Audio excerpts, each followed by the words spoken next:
1961, Dalarna, Sweden. A midnight quake tears open a village, leaving a gaping crater over the mine.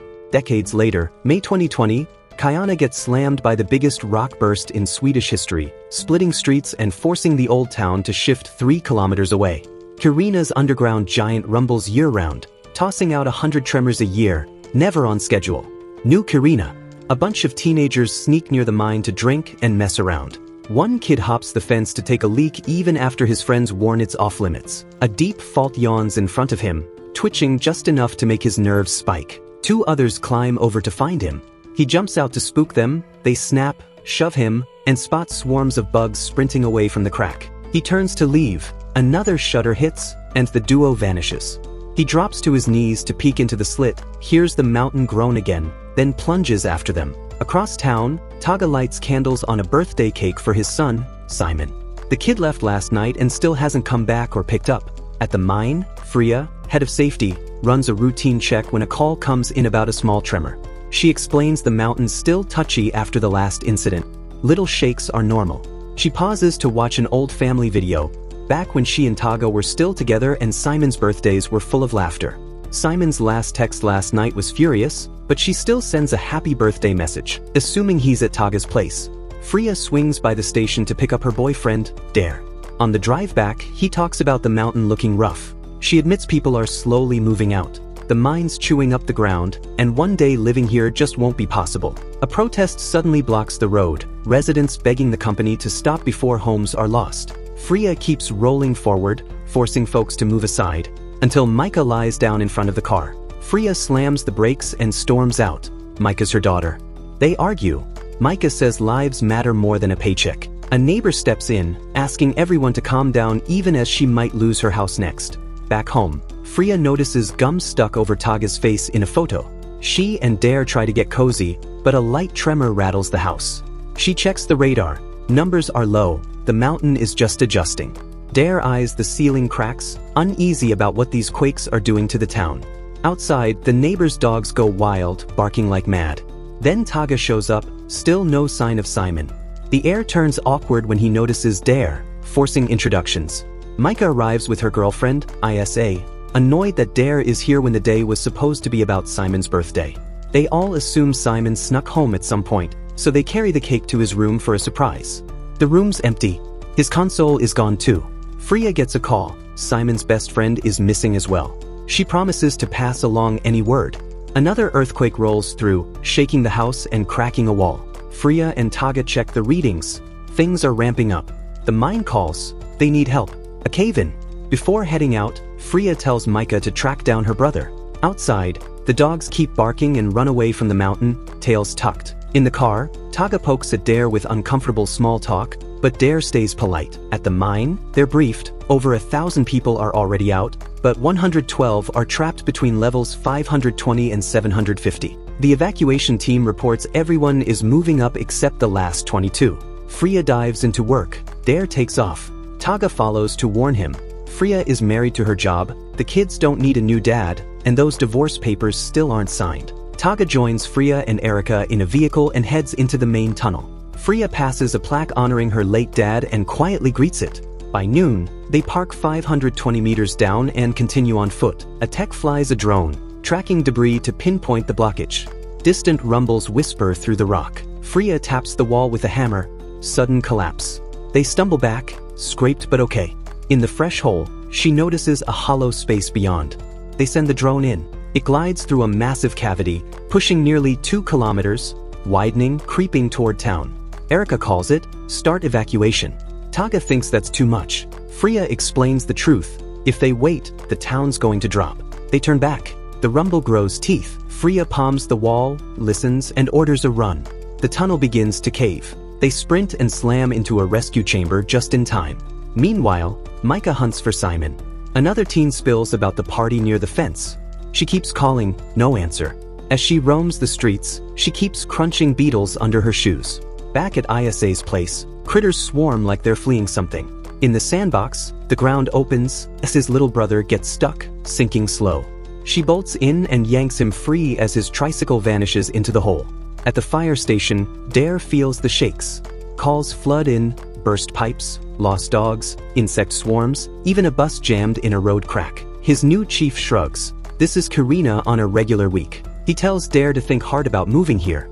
He also mentions Freya and Taga have been on and off for years. Eventually, Micah checks her car, finds Simon's best friend passed out inside, back seat littered with empty bottles. He won't unlock the door. She grabs a rock and smashes the window. Isa steps in to scold him, voices rise, and the kid bolts, so Micah drops it and chases after him. As they dash across the street, Dare nearly clips them with his car, making her dive and tackle the boy to the ground before it gets worse. He blurts out he didn't steal her ride. Simon had it, and he just crashed in the back after getting wasted.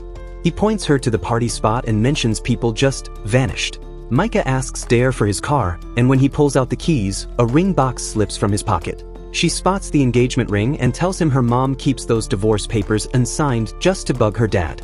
They team up and head for the mine fence, following a ringtone into the dark. They hop the fence and find a monster crack yawning open. Down below, a phone sits on a rock, still ringing. That's when it clicks what happened to the party kids. Another phone lies nearby, so Micah tries calling Simon, but there's no tone in the pit. Dare alerts the fire station about what they've found. Deep underground, the rescue team huddles in a chamber, masks on, air running thin. They decide waiting isn't an option. They have to warn everyone now. When the rumbling eases, they step out and discover the exit is choked with rock. Erica remembers the old emergency ladders. Taga points out those stairs haven't been touched in 20 years, but it's the only shot. They take a different tunnel and hit another wall of debris. There's a risky crawlspace between boulders, tiny, shifting, but maybe passable. Freya squeezes in first, freezing whenever the stone groans, then pops out on the other side, scraped but safe. Taga tries to follow but retreats, chest tight, the claustrophobia smothering him. Freya brings up Simon, humming a tune from home to steady his breathing. He pushes in again, gets wedged, and panic takes over. Freya backs in after him, straining, dragging him out as he blacks out. He comes to in her arms and gives her a shaky hug. The drone operator slides through fine. Erica crawls in next, and a chunk slams onto her leg, pinning her fast. Freya scrambles to help, but the ceiling keeps spitting stones, crushing down bit by bit. Freya screams as the men pull her out before the whole throat caves on them. They push on and finally find the stair shaft, climbing out to daylight. Freya calls Micah, who explains the massive ground split. Freya tells her the town is going to drop. Run now, but Micah won't abandon Isa and races back. Dare tries to stop her, then freezes when a streetlight tilts and falls. Freya orders the mine to trigger the alerts. Sirens wail. Phones buzz. Streets clog in seconds as everyone tries to flee at once. Freya and Taga rush back to find their daughter. Waiting in traffic, Taga says he'll step aside after this. Let Freya build a new life with Dare. Freya spots a teen in the crowd and thinks it might be Simon. Taga pulls onto the sidewalk, dodging bodies until the car can't squeeze anymore. They jump out and sprint. A swarm of neighbors surrounds Freya, demanding answers she barely has time to give. Micah finds Isa, lays it out quick, and urges her to go now. Outside, Dare helps an elderly woman who faints in the heat and chaos. Cracks rip through the streets. Micah loads Isa and her grandma into the car, but a wheel sinks into a split and won't budge. Buildings shudder, windows burst, and asphalt peels open. Freya and Taga shout at the crowd to move as cars start slipping into the earth. Dare sprints back to his vehicle and pulls the old woman out. Isa runs to help Micah, whose seatbelt jams. From across the street, Freya sees the struggle, fighting through panicked bodies. The car sinks deeper. Dare leaps onto the hood, muscles burning, cuts Micah free, and yanks her through the window. He reaches back and frees Isa, hauling her out just in time. Then everyone looks up. The mountain is collapsing. A wall of earth and stone grinds down toward town in slow, terrible motion. Dare dives into the car to slice the belt clean, and they all crawl out through shattered glass. The family regroups, then bolts together, pulling strangers to their feet, dragging the stunned to safety. Isa grabs a baby stroller from a frozen mom and pushes hard, lungs on fire. Freya loses sight of the teen she was following and flinches when a car rolls over him. The landslide slams into town, flattening buildings and swallowing streets, choking the air with dust and screams. When the roar fades, the survivors stare through a brown haze. The stroller rolls out of the smoke. Micah brakes, realizing Isa fell into the crack. Freya and Taga check the teen under the car and finally breathe. It isn't Simon. They wrap Micah up, trying to keep her from falling apart. Rescue ops swarm what's left of the streets. The hospital floods with injured families and dazed faces. Freya scours the wards for Simon but comes up empty, until a teen mentions he's at school, gaming with friends, which explains why the console vanished. Dare takes a second to pray. Taga thanks him for saving his daughter. When he spots the ring in Dare's hand, Taga snatches it and pockets it, saying he won't let this happen to his family right now. Dare tackles him. They grapple on the floor until Micah calls Freya, who storms in and shuts it down. They head out to find Simon and stop cold at the edge of a crater where the town used to be. At the school, a shocked teen stands by the door, too stunned to talk. Inside, it's wrecked, ceilings down, glass everywhere. The corridor to the computer lab is jammed with rubble. They creep over broken beams. Micah finds a body, a classmate, and swallows hard. Then, a voice, Simon, echoes from deeper in. Dare moves first, testing every step, but the passage is sealed tight. Micah tries to squeeze into an air vent, and he blocks her. Freya clips a line around her waist while she and Taga trade tense words about where this family stands and what comes next. Before they can settle it, fresh debris rains from the vents. The men insist on finding another route. Freya spots a small opening, drops to her belly, and slides in without hesitating. Debris crashes behind her, sealing the path and cutting her off from her family, but she steadies her breathing, calls out that she's okay, and pushes forward through dust and silence. She moves past lifeless teens, steps into the computer lab, and freezes. One girl is skewered on a metal rod while Simon is trapped in a sinking pit that keeps widening. A slab gives way and drops, but he scrambles aside just in time, clinging to the edge with shaky hands. Down the corridor, the others shove rubble aside and force a narrow passage. Taga drapes a jacket over a body, then slips the ring back to Dare with a nod. They reach the lab as Freya flings a cable toward the girl across the gap. But when the kid reaches out, the floor shudders and collapses again, the shock taking her life in an instant. Dare grabs a fire hose, knots it around Freya's waist, and everyone braces to lower her into the hole. She swings gently to line up the angle. Then the floor snaps and slings her into a jagged beam that punches through her leg. She grits her teeth as blood pools, and Dare warns her to leave it in or she'll bleed out fast. The floor keeps crumbling.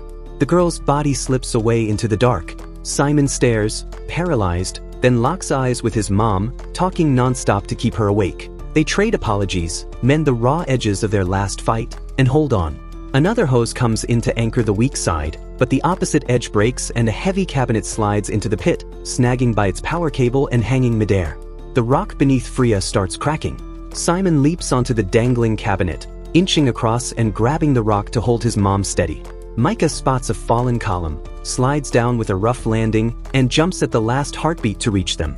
She rips off her belt, cinches it tight around Freya's thigh as a makeshift tourniquet, and the siblings shove together to free her leg from the metal. Freya screams and fades out. They pull her in, pat her cheek, and she blinks back to life. Freya loops the hose around Simon, and the men haul him up to solid ground. The rim starts splitting again, leaving Freya and Micah no choice but to hop onto the hanging cabinet. The cables strain and spark while Taga sprints to hold the line, palms burning. Dare and Simon tug Micah up with the hose, fast and rough. Freya's turn drags longer. Taga notices a bright snap in the wire bundle but refuses to let go, whispering that it's okay. The shock takes him. He stiffens, crumples, and the cabinet plunges right after Dare drags Freya clear. Simon dives to his dad's side, eyes wide, and Dare drops to his knees to pump his chest, counting breaths like a metronome. Taga murmurs something soft into Dare's ear, then goes still. Sirens flare in the distance as the rescue crew finally storms in, but it's too late for him. Outside, paramedics wrap blankets around shivering shoulders and tape gauze over cuts while the sky hangs heavy with dust. Dare slips the ring from his pocket, meets Freya's eyes, and they share a quiet look, bruised and breathless, holding on to the one still here.